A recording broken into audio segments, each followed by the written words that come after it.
Curaçao Medical Center. Caminda e pacienta central. Cada se vou me cercar. Na minha ser humano dá prioridade. Hospital moderno e de qualidade. Com serviço excelente, trato optimal. Voluntário para ser vivo com mil amor. Camina e pacienta central. Cada se vou me cercar. Curaçao Medical Center.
Está se vivo de coração, hospital moderno. Aqui é uma show, não te importa que raça botar. Seja preto, branco, arrel, tá rainha, trata igual. Só o bem-estar da nossa prioridade. É ser humano, tá que tá na primeiro lugar. CMC, tá mais um hospital, tá nos CAS nacional.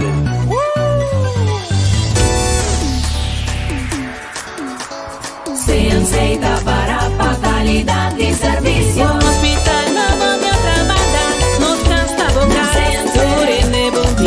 Do seu artago pra abrir. Guagnale, Guagnare, voluntário clapará. Pra que a boca nas tá. Personal da servicial, para um trato magistral. Na CMC, na CMC. Tá para qualidade de serviço. CMC tá para qualidade de serviço.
Boa tarde e bem-vindo na sessão live de Puntrong Experto de Curaçao Medical Center. Amita Germaine Gibbs, de Comunicação de CMC. Hoje nós vamos falar com um especialista na ortopedia.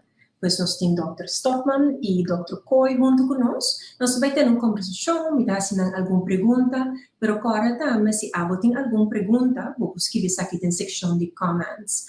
Nós vamos ter sessão aqui na holandês, pero se você pergunta no departamento, inglês, não tá maakt uit, daarbij escreve uma pergunta e me dá se aqui na naam.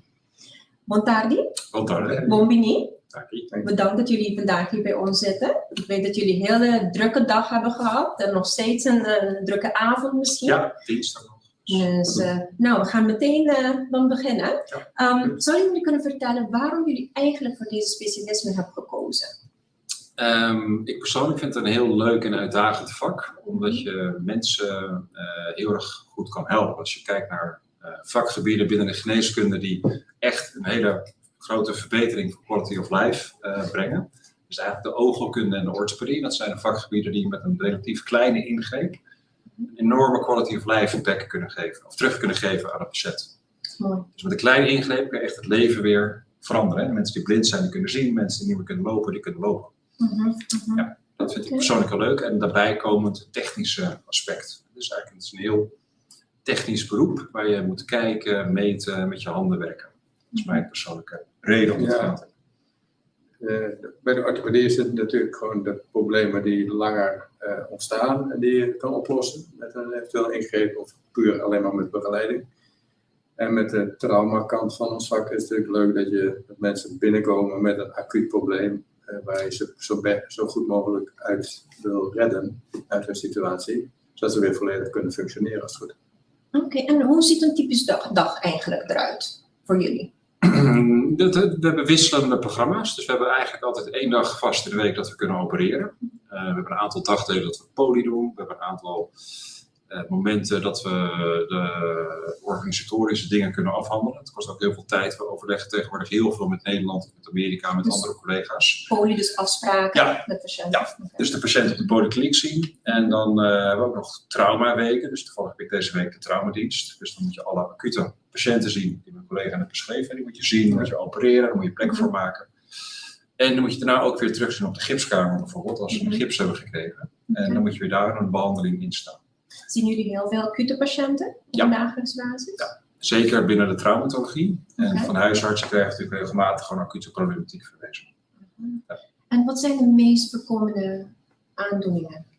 Ja, op Curaçao heb je heel veel mensen met versleten knieën. Dus dat is eigenlijk wel de hoofdmoot binnen onze patiëntenpopulatie.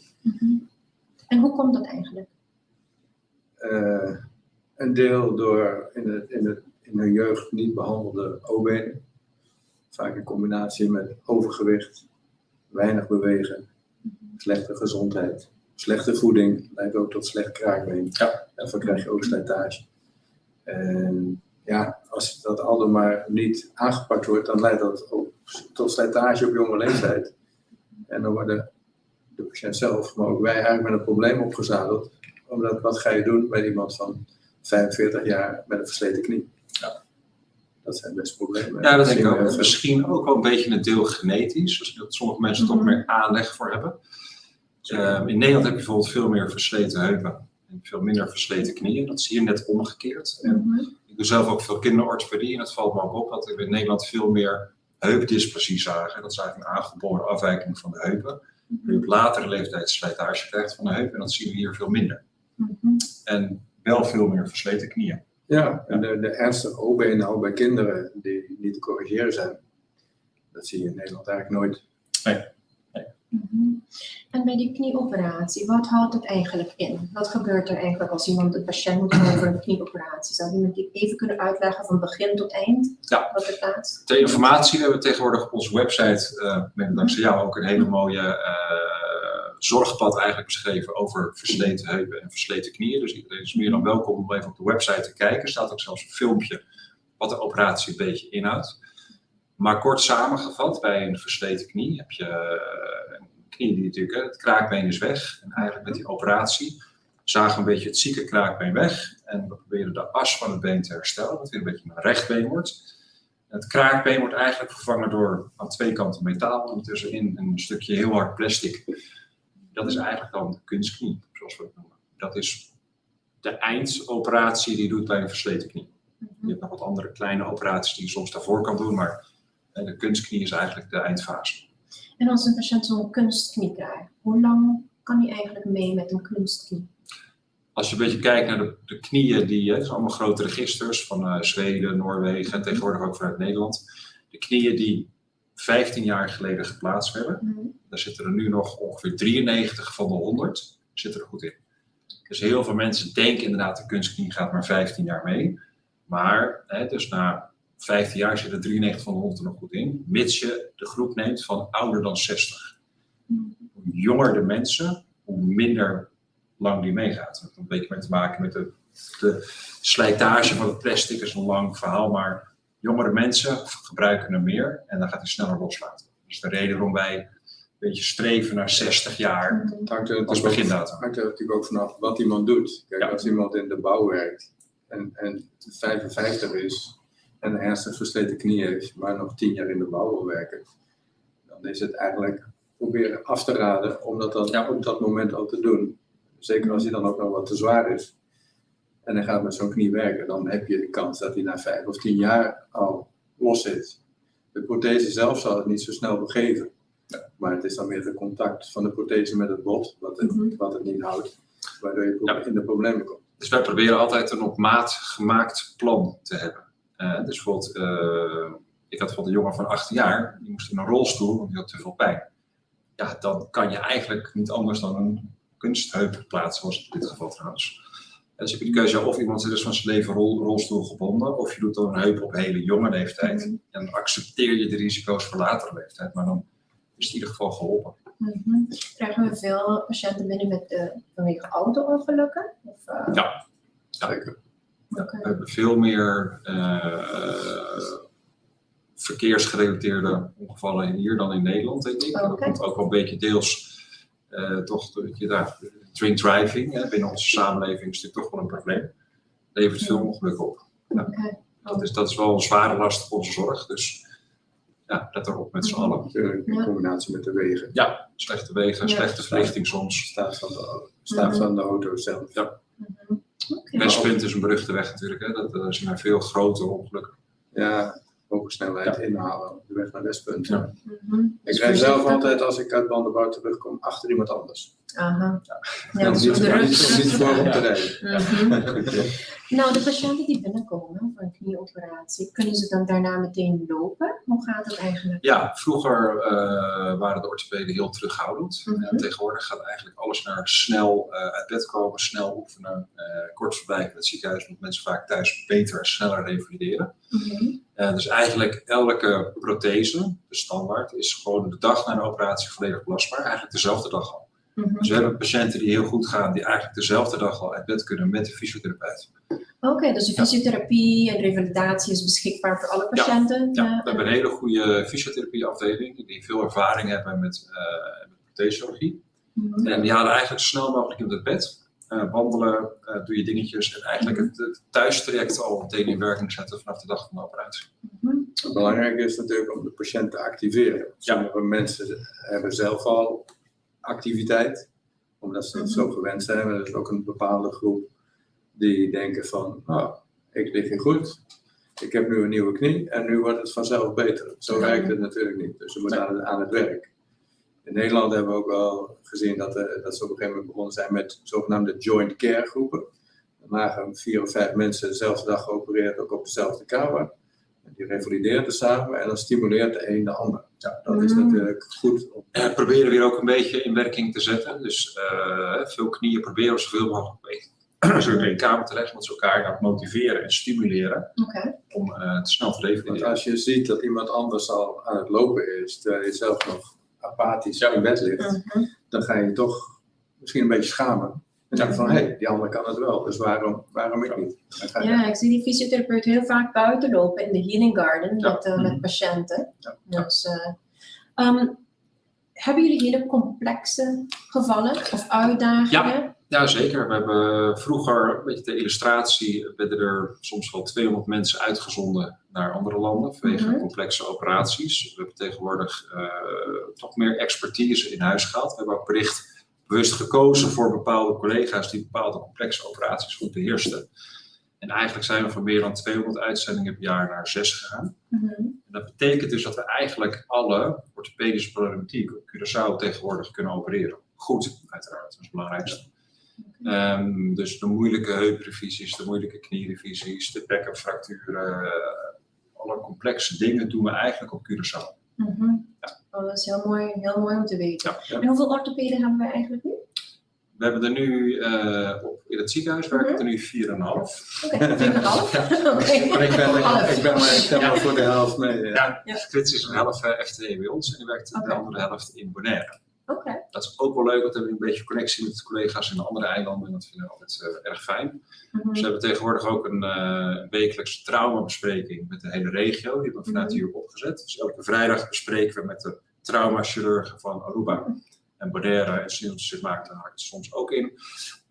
De lastige casuïstiek die wij die week hebben gezien en hebben geopereerd. En dan bespreken we dat en dan kijken of iemand anders nog leuke ideeën heeft, leuke tips heeft of interessante casussen heeft. En soms betrekken we elkaar ook bij de planning van een ingreep. Als er iets heel ingewikkeld is, denken we, hoe zouden jullie dat aanpakken? Vroeger was dat natuurlijk alleen maar met je naaste collega's op je eigen eiland, in je eigen ziekenhuis. Nu is dat dan met de andere eilanden erbij. Ja, en we opereren ook heel vaak samen, dus lastige casuïstiek. Dr. Nellestein en ik doen de moeilijke bekkenfracturen, Dr. Ramadan moeilijke rugfracturen, Frits lastige heup, knierevisies. Als het nodig is, dan komen we gewoon erbij staan en dan helpen we elkaar. Letterlijk een handje. Dus een mooie samenwerking met andere specialisten. Ja, en ook binnen de vakgroep. Ja. Dit is dan met name binnen de vakgroep. En met het trauma is het natuurlijk met de traumatologen. Ja, de plastische chirurgen opereren ook regelmatig mee als die expertise gewenst is. Heb je een voorbeeld van zo'n geval? Waar jullie met plastische chirurgen? Ja, dus bijvoorbeeld bij grote trauma's, dan heb je natuurlijk heel veel verschillende letsels. Dus bijvoorbeeld afgelopen week nog had ik inderdaad iemand die had zijn auto-ongeluk, bronongeval was het trouwens. Zijn bekkenfractuur, dan moet ik dan een fixateur op plaatsen om letterlijk dan te zorgen dat hij niet dood doet. Maar collega Koeiers was nog bezig om de arm te opereren, want het vel was er helemaal van afgestoot. Oh, dus jullie doen dat tegelijkertijd? Ja, soms wel. Ja, dan kan ik het ene dingetje doen, als de ruimte is, dan doet mijn collega het andere dingetje. En achterop die scooter zat weer een andere patiënt met eigenlijk hetzelfde letsel. Toen kwam collega van Eikelenburg mee opereren om een moeilijke wond in de lies te doen, terwijl ik weer iets met bekken kon plaatsen. Ja. Dat is leuk, en ben je met een heel team, ben je tegelijkertijd 1% aan de hand. Nou, ik denk ineens van, dit is traumatisch en jij zegt leuk. Heerlijk. Ja, dat is Maar we proberen het weer leuk te maken voor de patiënt. Juist. Uiteindelijk is dat dus het is uitdagend voor jullie. Ja.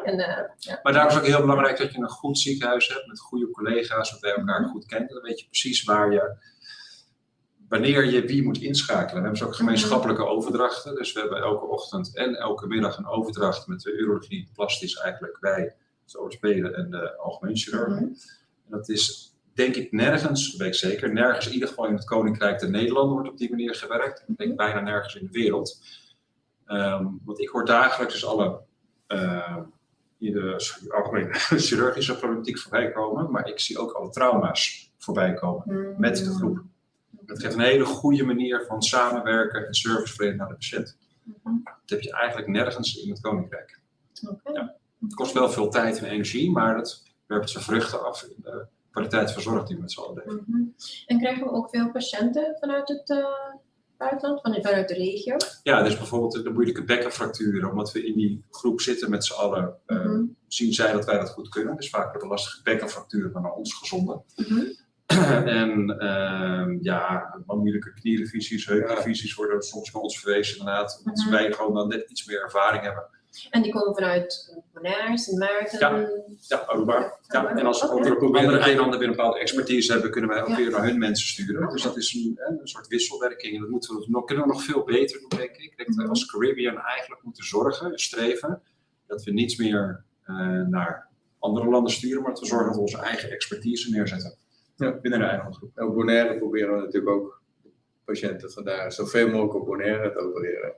Maar we proberen ook natuurlijk te voorkomen dat ze naar Colombia moeten of naar Nederland moeten. Dat ze daar niet geholpen kunnen worden. Dan kan het meestal wel weer hier.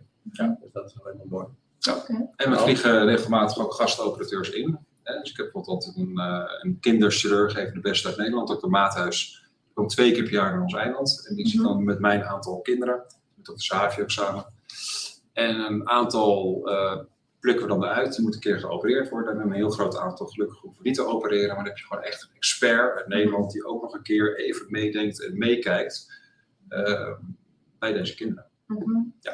En jullie hadden het net over samenwerking. Werken jullie ook heel nauw samen met de gipskamer? Als er misschien geen operatie plaats moet vinden, maar het kan wel bij de gipskamer opgelost worden. En wanneer bepalen jullie dat eigenlijk? Ik heb bijvoorbeeld dus deze week heb ik traumadienst. Dus ik heb de hele week heb ik de verantwoordelijkheid over alle trauma's die binnenkomen. We hebben hele goede gipsmeesters. Zeker ook dat de beste in het Koninkrijk der Nederlanden, denk ik. Want die zijn 24/7 verantwoordelijk voor de zorg. Dus in Nederland heb je heel vaak een verpleegkundige of iemand die spoedeisende hulp werkt, die doet het gips erom.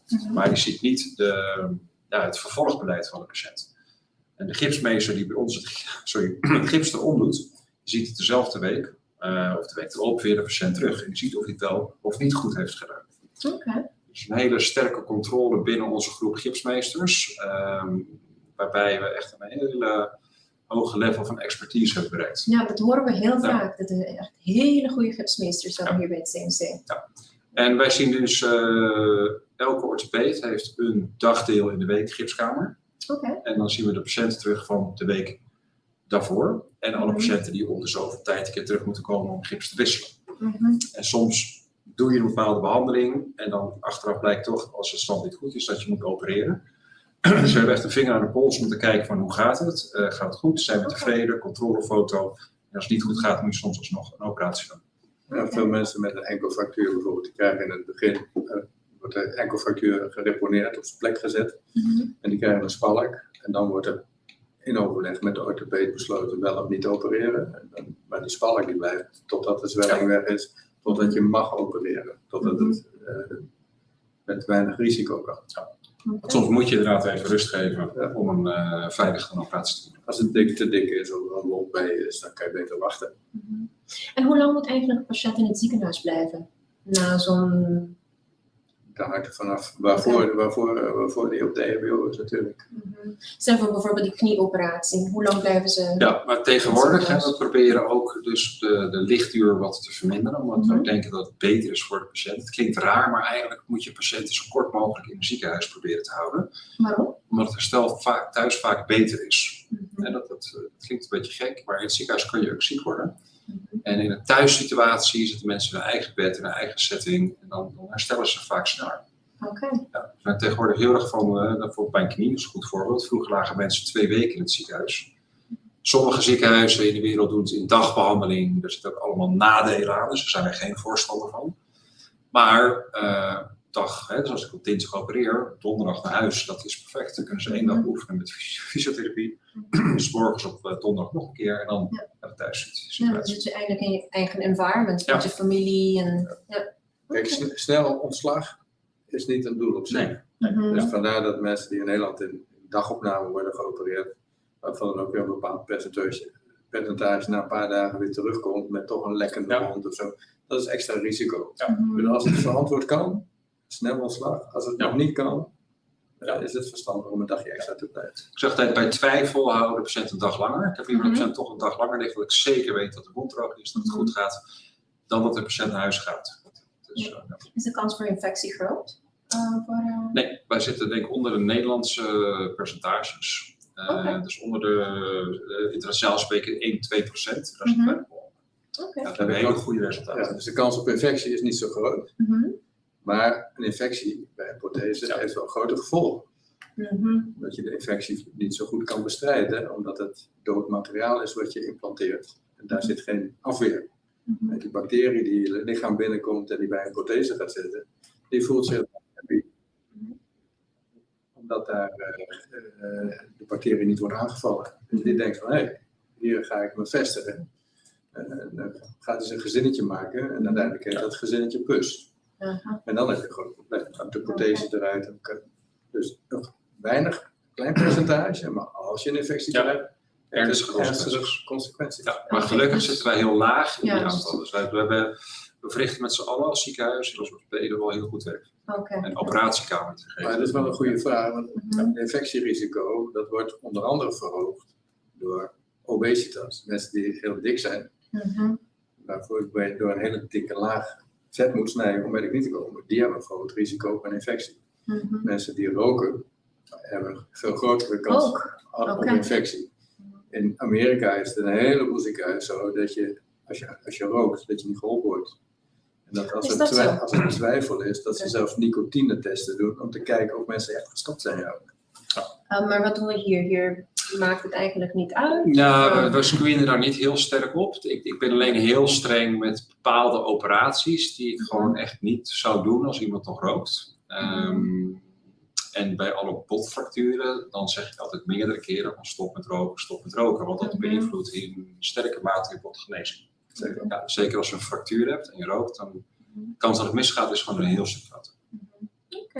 Nou, ik zie dat we een aantal vragen hebben. Ik zal met de eerste beginnen. Hoe lang kan je maximaal wachten? Edemateuze fractuur Edemateuze? van de extremiteit. Ja. Als je, wij gebruiken dat tekentje altijd voor een fractuur. Dus als je een enkel gebroken hebt en die is heel erg gezwollen, dan wachten we het liefst. Het is of meteen opereren als de zwelling nog heel mild is, of je kiest ervoor om een week te wachten. Dan kijken we een beetje naar hoe de huid reageert. Dus als je een beetje op de huid duwt en je ziet daar kreukeltjes komen, dat noemen we een wrinkle sign, dus wrinkles, dan zit je in een veilige tijdzone om een operatie te doen. Oké. Ja. In het verleden werden mensen nog wel eens in die tussenperiode geopereerd, omdat het makkelijker te plannen was, goed uitkwam op de operatiekamer. Maar dat was dan net niet de goede periode. Dus toch te veel risico. Ja. We hebben nog een vraag hier, een vraag over die instrumenten die jullie met name gebruiken. Ja, van oudsher, al decennia lang, dat weet Dr. Kooi veel beter, gebruiken we Zimmer Biomet. Vroeger was het alleen Biomet. Ja. Tegenwoordig daarvoor zelfs Orthomet. Ja. En ik zie van wie de vraag komt. Dus daarom, die ken ik van Bonaire, die werkt daarom door elkaar. Ja. En ik heb zelf, toen ik op Bonaire ben begonnen te werken, heb ik altijd gezegd van, weet je, we moeten op Bonaire dezelfde spullen gebruiken als we op Curaçao gebruiken en op Aruba. Ja. Zodat als er iets moet worden uitgewisseld, dat dat makkelijk kan. Ja. En die samenwerking is tegenwoordig ook veel beter. Dus we hebben al eens dat er een set op een eiland op is. En dan kunnen wij die set doorsturen naar Bonaire, of Bonaire stuurt iets naar ons. Omdat het allemaal uitwisselbaar is. Ja, en Zimmer Biomet is gewoon een van de 5 grote spelers, ik word de top 3 zeker, in de wereld die alles kan leveren. Oké. En voor ons is het van belang om een goede inkoopsprijs te krijgen, maar nog belangrijker ook een hele goede service. Juist, vooral. Ja, en daar accelereert Biomet Zimmer ook in. Recent ook nog Dr. Kooi een aantal revisieoperaties heeft gedaan.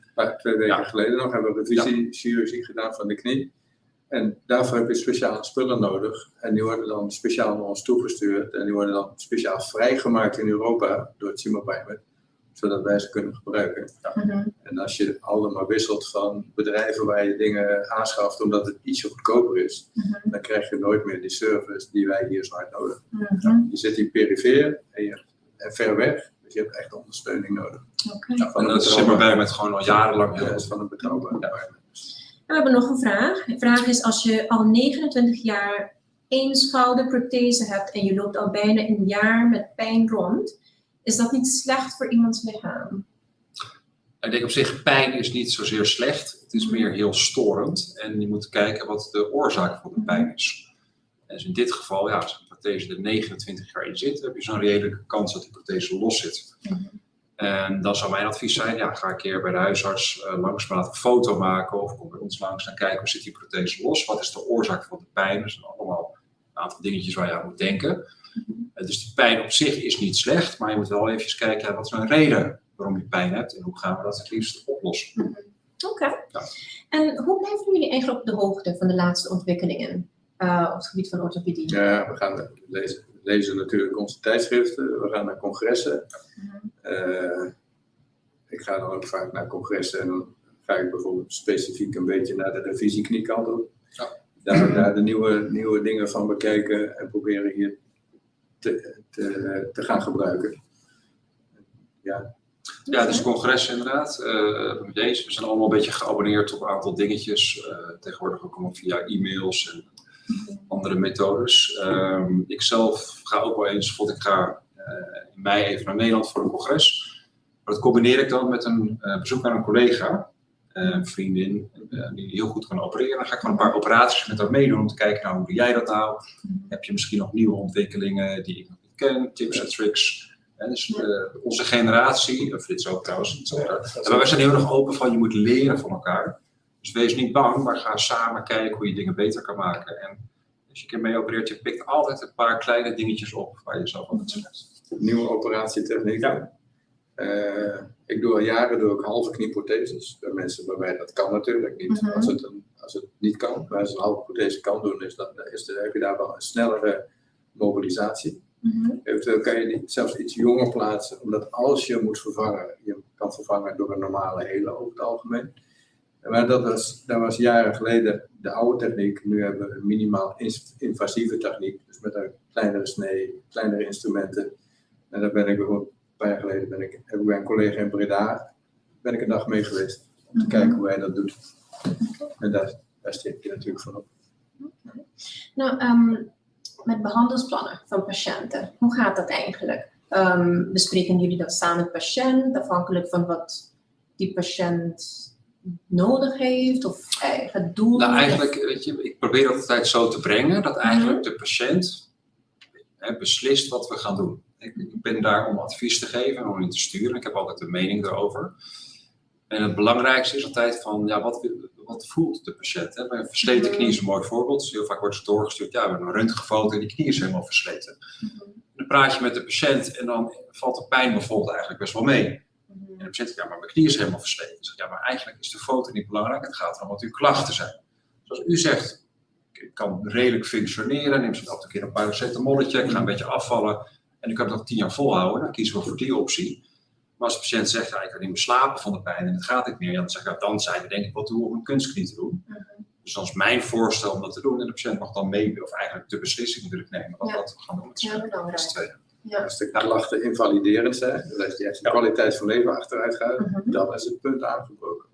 Maar we opereren niet de foto. Nee. Dus de foto is eigenlijk niet van belang. Het gaat erom wat de patiënt ons vertelt. Hoeveel pijn. En wil die operatie. En wat vind je met onderzoek? Dat vindt de patiënt nog belangrijk. Dit is juist belangrijk. Is juist bij ons, elke patiënt wordt een beetje custom-made plan gemaakt. Oh, fantastisch. Ja. Nou, tijd is heel snel voorbij gegaan, maar we hebben tijd voor nog 1 vraag. Ja. En ik zie hier, na een operatie is het verplicht om een plaat of pen eruit te halen als je geen last van hebt? Nee. Oké. Nee. Hoeft niet. Nee. Alles wat we tegenwoordig plaatsen, kan gewoon erin blijven zitten. En ik zeg altijd van ja, het is een kleine operatie, meestal om iets eruit te halen, maar het blijft een operatie. Elke operatie heeft een hele kleine kans op een complicatie. Dus als je het risico niet hoeft te nemen, doe het niet. Ja, als het om hele jonge mensen gaat met een pen in een bot wat belast wordt, waardoor om de pen heen bijvoorbeeld het bot wat minder goed zijn kracht zou bewaren, dus te kunnen overwegen om hem eruit te halen.